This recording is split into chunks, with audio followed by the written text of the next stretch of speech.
Yo, what is up mga binatik? Sana masarap ulam nyo, magandang buhay sa lahat. Welcome to another video. Kasi nga, daily vlogs. So sa video na to mga binatiks, gusto ko lang itapik sa inyo yung yung gas indicator ng Keyway CR152. Kasi maraming nalilito pa rin dito, pero sa mga bago lang naman yun. Sa mga old users na naman ng Keyway CR152, alam nyo naman kung ano yung mga ini-indicate niyan. Tulad nyan, kanina nakastay, ngayon nagbi-blink. So ano nga ba ibig sabihin nun?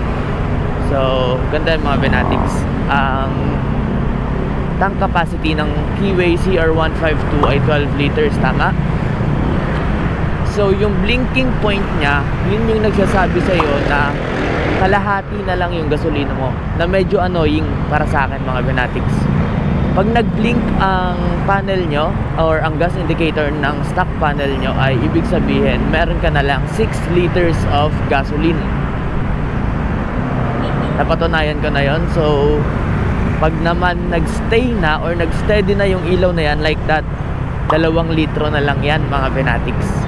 So again, pag nag-blink 6 liters, pag nag-stay 2 litro. So eto, naglalaro pa siya ng, papunta pa lang siguro siya ng 2 litro or nasayaw-sayaw lang yung gasolina sa loob ng tangke, kaya bumabalik siya sa blinking.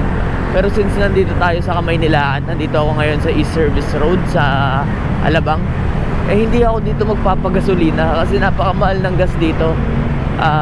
Bigyan ko kayo ng tip kung saan kayo pwedeng magpagasolina na lugar na medyo mura, and comment down below kung meron din kayong alam na murang gasolinahan na mapagkakatiwalaan naman kung na malinis yung gasolina. So syempre first dun sa, kung taga Calamba ka, San Cristobal going to Cabuyao, yan mura dyan. Meron din sa may Pasiano, refill.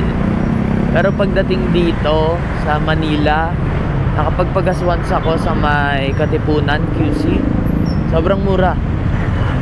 Sa may Aurora, parang Aurora Avenue, sobrang mura lang ng gasolina doon. Kaya tingnan natin kung aabot to doon. Pero matipid naman tong motor natin kahit naka 28mm. Kaya feeling ko naman naabot yun doon. So eto, makikipagsapalaran na naman tayo sa traffic. Kanina dun sa may SM Santa Rosa, di lang kasi naka-on yung camera ko, pero meron na akong pinagsabihan na isang rider. Hindi ko kasi masikmuran na hindi sabihin yung kamoting yun, kasi muntik niya ba naman mabangga yung estudyante. At eto pa, hindi lang muntik mabangga, muntik niyang mabangga sa pedestrian lane, diba? Sobrang gago. So wala, hindi ko mapigilan na hindi ko mapigilan na hindi siya pagsabihan. Hanggat gusto kong umiwas sa gulo kasi or away, ayoko talaga.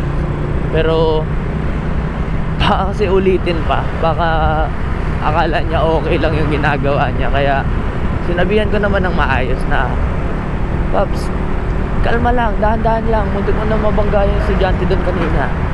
So hindi siya sumasagot, na parang ang sama pa ng loob niya kasi sinasabihan ko siya. Ewan ko ba?